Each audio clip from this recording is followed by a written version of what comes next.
Welcome to Design+Style, a podcast dedicated to helping you attract new leads, own your influence, and develop your inner visibility warrior through our proven tools, techniques, and mindset strategies. I am Dixie Willard, interior designer and owner of Designing Dixie, a brand journalism media outlet. And with me, as always, is my beautiful, effervescent co-host, Rachel Moriarty, a leading home style expert, best-selling author, speaker, brand ambassador, and product designer for Elegant Mosaics. This week on the podcast, we have Carla Aston. Carla is a Texas-based interior designer with a boutique design firm near Houston, Texas that focuses primarily on remodel design. Twice a week in her design blog, Designed with Carla Aston, Carla shares tips, advice, projects, and all kinds of design goodness with her readers. She also writes ebook guides about some of the most common design dilemmas she has seen and consulted on through the years, along with their solutions. After her inbox started filling up with messages from readers requesting quick looks at design problems, Carla branched out into e-consultations, where she addresses homeowner design questions via email. Carla, thank you so much for joining Dixie and I on the podcast today. How are you? Hi, fine. I'm great, and I'm happy to be here. Thank you. Great. I'm so happy. I can't even, I'm trying to think when I found you via your blog. And I just am such a huge fan. And then I met you I saw you at the Design Bloggers Conference a couple of years ago, and I was too afraid to come say hi. Oh my gosh. I was starstruck. Well, I'm equally as starstruck with you guys.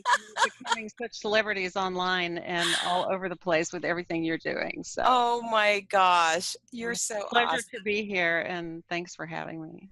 Well, I'm excited because I've known your name and your blog for a while. I knew about you before I started seeing you in different groups, so it's kind of cool to get to, isn't it? To meet you virtually today. Well, yeah. Thank you. Thanks. Yeah, I kind of got into the groups later on after, I've been doing my own thing and realized all of a sudden there's a lot more groups out there to join. So slowly getting into all those. Yes. Mm-hmm. You're going to have to join our little community. I know, I will. Absolutely. So again, I met you last time at the Design Bloggers Conference, and it was so funny. I just posted in our group a picture that I was excited to talk to you, and I posted that picture of me laying down on the red sofa in Hollywood at home. Right. That was so funny. You were perfectly dressed for that, everything. That was a great store. I think that was my favorite. Rachel, when they walked in, because it just looked like you. Oh my gosh. I know. It's like I have those pictures all over my website because I was just like, oh my gosh, I'm in love with it. Yeah. So tell us about your business. Well, I'm a designer in the Woodlands and Texas. It's a northern suburb of Houston. And I do mostly remodeling design work. I also do some furniture too, but it's primarily remodeling kitchens and bathrooms and working on different aspects of the home. So most of my clients are local, but I do also have consultations that I do online, and that basically kind of came from the growth of my blog.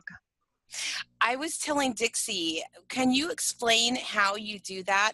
It's an actual service. I can't remember if it's a lower priced offering or if it's a free offering that you do. How do you get sorry, my headset is a little broken here, so I'm holding, just to explain why I have my hand here.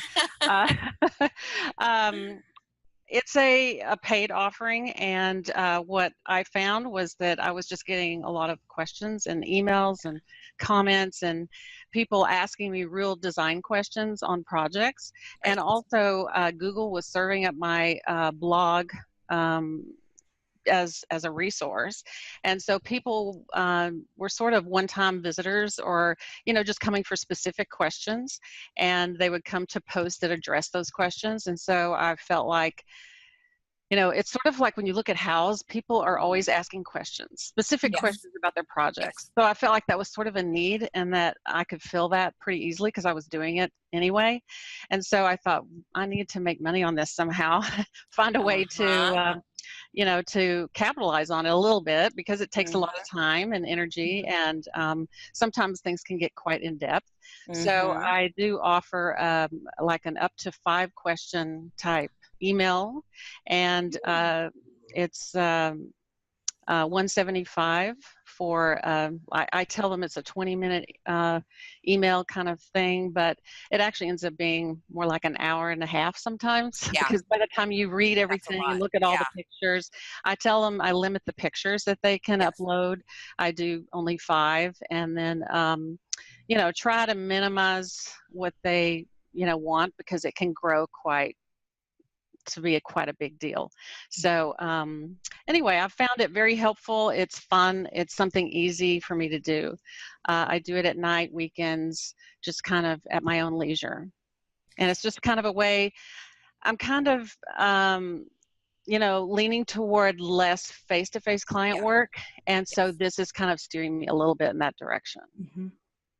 What a huge value, though, for, somebody that can't actually hire a designer, but they follow you, they follow your blog, Mm-hmm. and they have specific questions. For 175, that is such a great, I think it's a great value. But do you have something in your email or something that they sign that you use that as blog content? Yes, it's actually where Is they it part of a purchase. contract? Okay, Yeah, it's it's where they okay. purchase. It says if you purchase this, you're agreeing to let me use this and your pictures or whatever. However, I usually do ask as well, Of just course. because I want to make sure that they understand that. But that is right where you check out. It's written that I can use the images. I love that. I think that's so smart. Yeah, I used to just ask and not put that statement in there, but I decided I better be a little more legal and a little more covered. So I Kind of put a that in there. CYA kind of thing. Make sure you Yeah. don't have to worry about it. Right. Mm-hmm. And it's actually, most people are quite happy to share. So I really haven't gotten any that, were reluctant to. So, so far, so good. And it makes great blog fodder because those stories, it's basically problems that a lot of people are having, that a lot of people come up with. And, to get a personal attention on a problem like that and get it addressed personally and show images of what they're doing and then how I would propose to help them, it really just kind of shows off my skills and shows, helps people out. So it's kind of a win-win. And the SEO doesn't hurt either. Yeah, exactly. Right. For sure.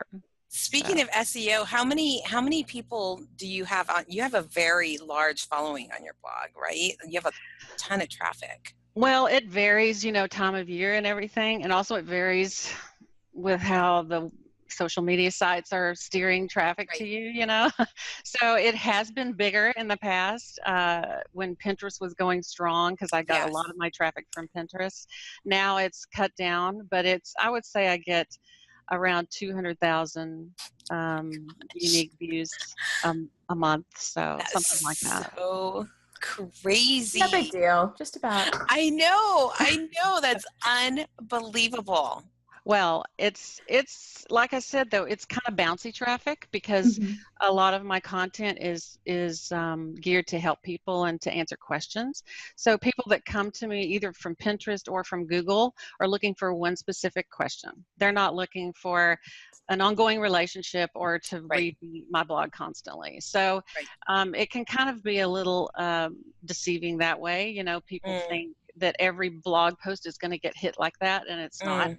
It's that I have, 10 or 12 or 20 blog posts that get hit like that all the time. And they're consistently, they power the whole blog. And then of course, I'm growing my email list slowly and, working that up too. Mm-hmm. So it just kind of, that's what people have tended to come to me for, is specific answers to problems in design. And I like giving that out. So it works both ways for me. It's such a great idea. It happened to be a good niche to get into. Yeah. Yeah. And doesn't, and I don't know if you know the answer to this, but doesn't Google reward you? Like the more traffic you have, even if it's for specific things, the higher up you get to go. Right. And that's why I So, answer questions on my blog too, mhm. because I don't always just steer people, oh, well, I'm not going to answer that because I have a service for that. I actually answer people on my blog because that's showing me that Google is giving my blog, good return there, and that I'm some kind of an authority. So that has really, And that's why posts that are like 4 years old still get juice and still are seen, because Google is serving that up as an answer to someone who's typing that question.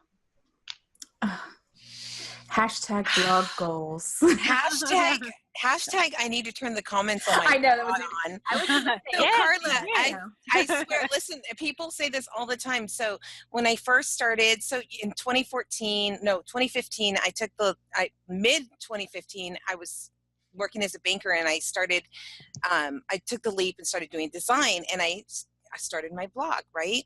I was so terrified of comments. I was completely terrified, thinking that like, oh, if I have this blog, everyone's going to read it, right? I don't know. You know, that I think that's obviously a misconception, right? It's like, well, we've all been there. Yes. You can put it out there, but no one's going to see it for a while. Right. So I turned off my comments, and I don't even know how to turn them back on because I did it so long ago. And I keep saying, I need to turn my comments back on because my skin is so thick now. I really don't care. It helps to have Google see you answering questions, going in constantly, and definitely even with older posts that are your stronger posts, you know, I turn those on and let people come and talk to you. You know, it's hard to get comments. And so, you know, we went through a period, you know, when I was blogging back in the old days, you know, people would visit a lot of blogs because we didn't have Pinterest and we didn't have some of those things. So people would visit blogs for the images and for conversation, and we would help each other out. But then now it's kind of difficult to comment on some blogs because you have to log in, or you have to, you know, kind of a pain. So people just stopped doing that, and then we all kind of gravitated toward these platforms where we talk over there, like Facebook and Pinterest or wherever, Instagram. And so now when you get comments, people are really treasuring them, you know, and it's really great SEO for you to get those comments, and it's just nice to have that activity on your website. I had a question. I noticed on your blog on the right side, on the sidebar, you have links to other blogs. Is that like your original people that you guys used to, I was wondering about that. Yeah. And also just pretty ones that I peruse a lot. I mean, I do a lot of Pinterest as well. And I know that those blogs pretty much have really good quality images that I can go to and pin from, because I want to help them out as well. They've helped me out sometimes in the past. So, you know, it's just kind of a little network of people that, you know, they've put my blog on their site, so I'm putting their blog on mine. That kind of thing. So on Pinterest, do you have like a specific Pinterest strategy these days, or? Well, yes, I've kind of, I've actually written a little blog post about that. And, well, it's not little. We need that. Big. We need that. Making that note right now. Yeah. So, but, you know, Pinterest has changed so much over the years, and certainly in the last year has changed. 2 years has changed a lot. So definitely now we have hashtags that we can use on images, and it's really important to load up your all the information that you want to travel with your image over to Pinterest on your site, because otherwise it won't get over there, and it won't be seen. It won't go through search, you know, be noticed in search. So you know, we have a great industry for having beautiful images, you know, that we can provide on our blog posts. Some industries don't have that. They have to go searching for images. So it's good to take advantage of that with Pinterest, and, you know, pin those images over there and get the traffic back to your blog. Try to get it back. That's one of my goals. I know we have hashtag Pinterest goals. That is one of the platforms that we really, I struggle would be the right word. Yeah, I think for both of us. For me, I'm not someone who pins. You don't use Pinterest even for not even not for anything. It's never top of mind for me. And so that's one of my goals for this year, is to get Pinterest ready. Yeah, well, it used to be a lot more fun than it is now. So now it's there's Work. more ads going through Yeah. there, and it's a lot of Right. stuff that is not that enjoyable. It used to be fabulous because literally it was all about who you followed, and I could follow some of my designer friends or people I knew in the industry and watch what they were doing, and it was really interesting because you could tell, oh, they're working on a cool project, and they would literally have a board set up maybe Yes. for that project. It was just fun to see them plan that See and what they were pinning. even work with clients, because people work with clients on Pinterest. Yes. So that was fun to watch and to see what was going on. And then of course the whole change came with their algorithm, and now it's been a lot more difficult to see the people that you follow, so see their pins. So but now I understand they're making a change back to that a little bit, so they're still changing, trying to figure out what's best. It's still like a big unruly teenager over there, so it's trying to figure out what's going on, what they want to be when they grow up. So, but it's a great way. The idea with Pinterest is they want to be a good source for people for Right. information. So Right. they want to have good, strong links, and they want to have good content that is linked on their site. So that's a good goal for a blogger and for other people, businesses or whatever. They want to drive traffic to them. So the goals align. That's why it's such a good format for designers and for bloggers. How often do you blog? Are you a once a week or twice a week? I was going to say, don't tell me every day, because we met somebody, we were like, every day? What? Yeah. Twice a week? Yeah. Wow. I have done 5 days a week. It's grueling, let me tell you. It's hard. But I did that to kind of break in and get content on my site, and I had someone helping me then. So now it's twice a week, and that's about all I can do. So do you have any extra layers of monetization going in there, or is it just blogging to get the exposure? Oh no, I have some affiliate marketing. Okay. I sell my consultations, via, I mean, my consultations wouldn't sell if I didn't blog about them. Right. So, and then just regular business, coming in, just exposure for business as well. Do you highlight any community people, or you mostly do projects, or like what kind of content? I have all kinds. It kind of, I write primarily for my email list. That's one thing that I want to write for. And about 2 years ago, I went to emailing my blog every time I published, where I used to do kind of a newsletter and group them all in once a month and send that out to an email list. And then I would get, 1,500 hits that day. Well, that was great, but it was to all those different 10 blog posts, not to one. And you couldn't really tell, you could tell what you had to dig to figure out what they liked, what they really went for. And it was kind of like serving up a big giant menu, you're not going to go to everything. Right. And that's one of the things that I love is that, so we hear designers say all the time, oh, I only do my newsletter once a month. I actually very much enjoy it because I'm on your email list. I enjoy getting your blog emails. And they're nice and consistent and regular, and it's kind of like you said, it keeps you top of mind too. Not only does it help you with the analytics, but it keeps you top of mind in other people's minds that didn't come out right in the inbox. Yes. Yeah. So, but that really helped me as a content creator to figure out what they like too, because you can just tell by the end of the day if they open that email and if they clicked on it, Right. So if there's, you just look at the graph and you can tell, okay, well, they really liked that information about a project. They really like project information. I know kind of what my email list likes. So, but I've been able to only get that information really through watching the email statistics that come in. So, but I also do posts that sometimes I know they're not going to like so much, just because I also want to do good posts for Pinterest, because that drives traffic in another way. And, I also do posts that are kind of more geared for eventually ending up being strong with Google.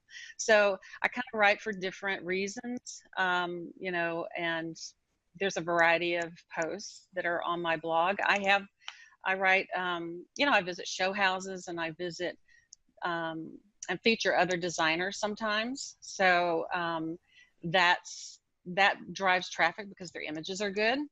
Mm-hmm.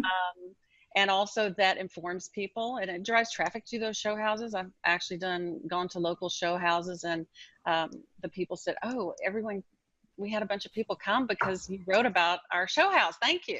So that's Wow. good to hear for So someone. you have a good local following then. I have as a pretty well. good local following. Yeah.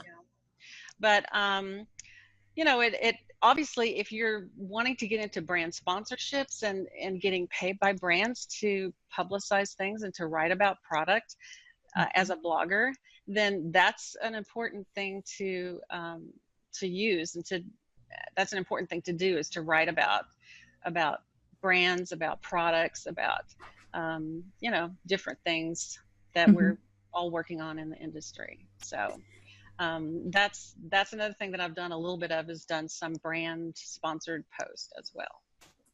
So I've got a question for you. I don't know, you may not know the answer. When you're looking at your analytics and it shows you how many opens you got, I know that if and most people don't use the way I do emails anymore anyway, but I have Outlook. And so when it pops up, even though it stays unread, I can read the whole email. Yeah. Do you know, does it count that? Well, I've just been curious. Opens it, and then it counts clicks. So click-throughs go to your site. Mm-hmm. So there's two different, I have MailChimp. Do you have MailChimp or, okay. So, you can see there's the open rate and the click-through rate. Right. I think that, I always wondered why people email the whole thing. Yeah. And let you read it right there in your email, because that's not going to get a click to your site. No. I don't think that's very fruitful, frankly. I don't know the purpose of that. Maybe there's some other SEO reason or some reason why people do that. But I'm sure people would enjoy getting a whole blog post in their email where they can just scan it and look at it, and not have to go to someone's site. But that doesn't really benefit, the blogger. That's not the name of the game. Gotta do a little work, to get that information. So anyway, I don't know. I don't know if there's any other advantage to that. So. Well, you're kind of thinking along the same lines as I am, so that's perfect. I haven't ever actually researched it, but definitely having a click through here to read the rest is a good way to make sure people are clicking through to see the rest. Right. And another thing is, on blogs, like with my blog main page, there's snippets and the first photo, and then you have to click through to read more. Anytime you kind of get that going on, that's good for, people to spend more time on your blog. But you have to make the first image and the statement, the snippet that you put there, very interesting and captivating so that they will want to go further. So it's a challenge. So much to think about. But if you think about it, it's not really all that complicated. You just have to plan ahead. Yeah, right. Oh, gosh. How far out do you plan your posts? Not that far. That actually makes me feel I like that. I know. No. I'm like, oh my gosh. No, I've done them the day before. I don't like to do that because I really like to start them, and then they kind of grow a little bit, and grow on me, and then I change things around. I like to go back and read something fresh the next day so that I can catch typos and edit, better. But I have been known to wait to the last minute. But I always, it amazes me that I can come up with the content, because honest to goodness, there are some days where I'm totally tapped out. I've thought of everything I could possibly write about, but then something will happen that day and I'll go, yes, I'll make a good blog post. Yeah. Sure enough, it's done. It's just, it amazes me how that just come up during the day in a work day that can be great blog content. That's how my Facebook Lives are. I've done, I don't know, a couple of years now of kind of daily-ish, five days a week. And I'm the same. Some I just feel like I can't talk about. Yeah. anything. Right. But I think we've trained, it's like almost like a muscle, like we've trained ourselves. I'll Yes. hear a conversation in Home Depot. I'll be at IKEA and I'll see a woman kind of struggling in the pillow section. It's just Yeah. like, or I'll go even to the grocery store and be like, oh my gosh, all the spring flowers are out, and it's just like so trained. I'm so Right. trained now that everything is content. She's truly, for anybody who's listening and not as familiar with Rachel as I am, she's not kidding. She thinks in terms of content all the time. It is a constant. I aspire to be able to think about it as much as you do. Thank you. Well, It's because I'm putting my I'm putting yourself out there. You putting better myself on blast. Yeah. I'll show up like, I got nothing today, guys. Yeah, that's right. We constantly be thinking about that, but it kind of, it's sort of that it answers that creativity bug that we all have a little bit. You just kind of apply it to writing and creative content and being observant. And I think designers are very observant people anyway. So it's just a matter of sort of identifying those things. So do you stay at home a lot? Are you mostly home? Or No, do you go out I have an a lot? office, and I work in my studio, which is off. I have an employee, and we office somewhere else. I stayed home today, hoping it would be more quiet. But but I have job sites. I visit, and then I usually try to go to Houston to Design Center once a week, something like that. And so I'm usually out and about, running around. You put out a lot. That's why I was asking. I'm imagining you like putting blog content out 2 days, a week, and you're just sitting there like. Well, I photos don't have kids at home. My husband and I are, we're older. We're set in our ways. He doesn't mind if I take a whole Saturday and write. So I do weekends and nights is my writing time, or early in the morning. I like to get up real early and do some blogging. And when it's real fresh, I'm faster and better at it. So that's kind of when I take the time to do it. Yeah, I sit with my husband's a TV watcher and I'm not.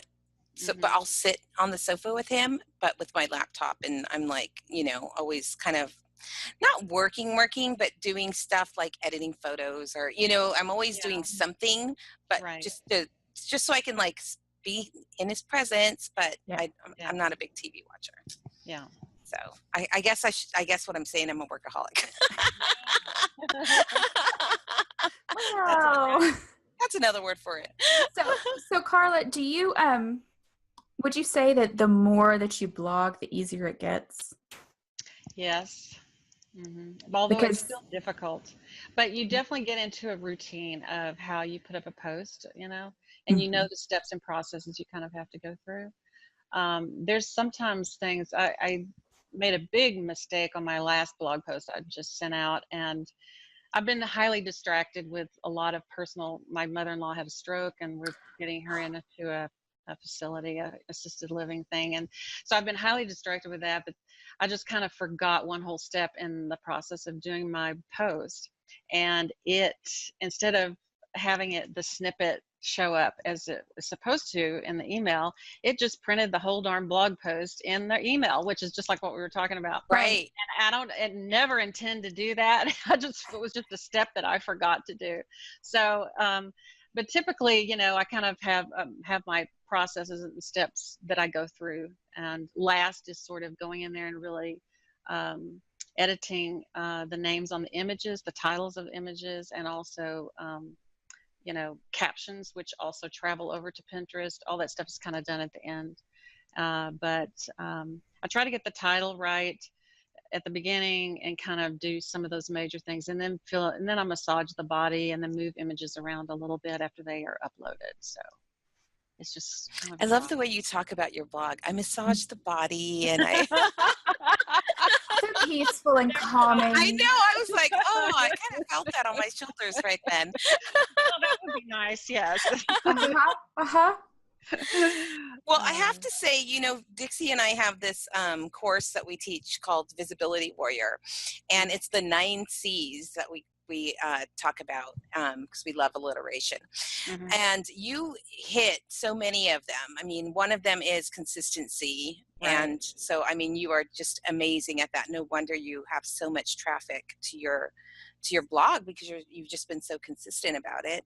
Mhm. Content creation, obviously, that comes with it. And then I loved that you talked about some brand collaborations and using that as a way of an additional income stream. So you hit. Right.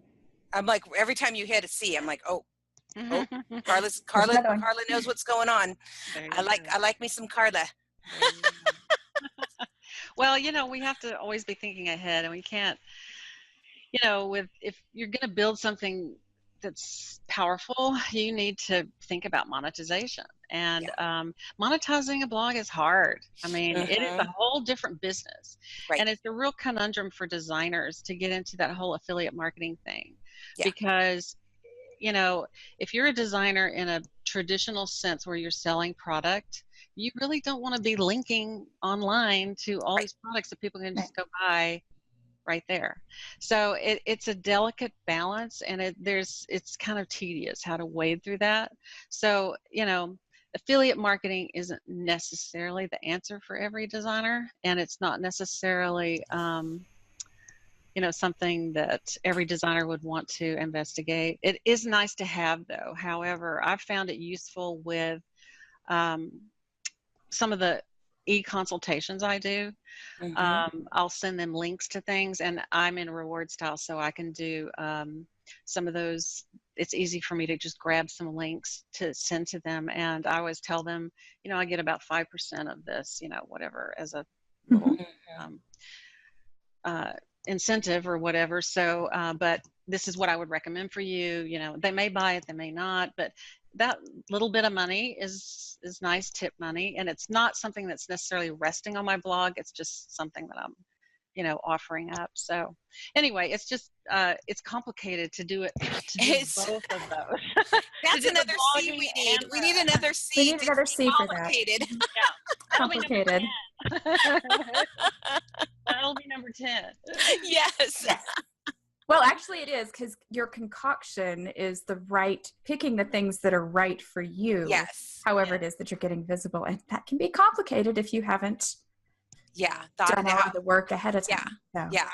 Absolutely. Definitely. So we have one question that we like to ask all of our guests. And you are very visible with your blog and the reach of your blog. And why do you think visibility matters as an interior designer or design professional? Well, I think that if you're working in that really high-end luxury,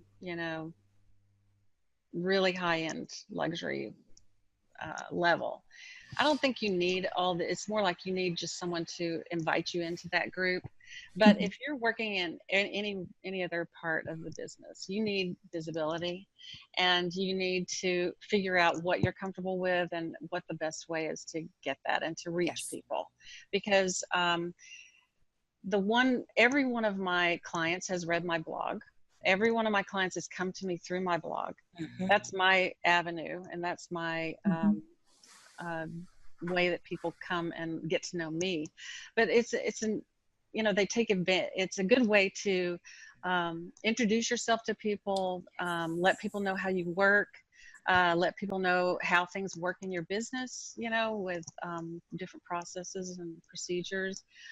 It's just a really good exposure to clients, to potential clients, and it lets you, with a blog, it just lets you explain things in great detail. You can go way down and dirty with it all and just get real nitty-gritty, and it just allows you that time to explain. So it's not doesn't have to be just a sign flashing, a Facebook ad or whatever. It can be a little more detailed, and you can really get across the points that you want to make and really let people get to know you. So I think that these days, the people that I see that are becoming really successful and are getting, opportunities the average designer maybe are not getting, it's because they're visible and all these ways. I mean, I never would have been on the Modina's blog tour group if I hadn't had a blog, if I Right. hadn't put my effort there. And that has rendered me, that has then caused other things to, be able to occur. Mm-hmm. So every kind of little step you can make like that is a good link, and it builds your career. And, we don't really know where any of this is going now. We're all in new territory. And it's just good to start making that mark, out there. I think we have a new crush, Dixie. We have a Carla Aston crush. We're all learning at the same pace here, all of us, and I'm learning from you guys too. You're so brave out there on video all the time. I'm jealous of that courage that you have for that, for sure. Well, like we talked to everybody, it is a concoction. Everybody has a different visibility concoction that works for them. And sometimes, I try to tell people, just because I'm doing lives doesn't mean that that's the right one for you, the right fit for you. Mm-hmm. So, I mean, I just adore your blog. I've followed you for years. And so thank you again for coming and sharing all of your wise C's with us. Thank you. We appreciate you very much. Sometimes when it comes to visibility, it's hard to know where to start, how to start, what's truly important. Maybe you've already started, but instead of getting anywhere, you just feel lost and confused. Maybe you see others making great strides, but it seems like you're getting left behind. Or maybe your once successful visibility efforts just aren't getting you the attention they used to, thanks to new technology and an ever-changing industry. It's time for a change.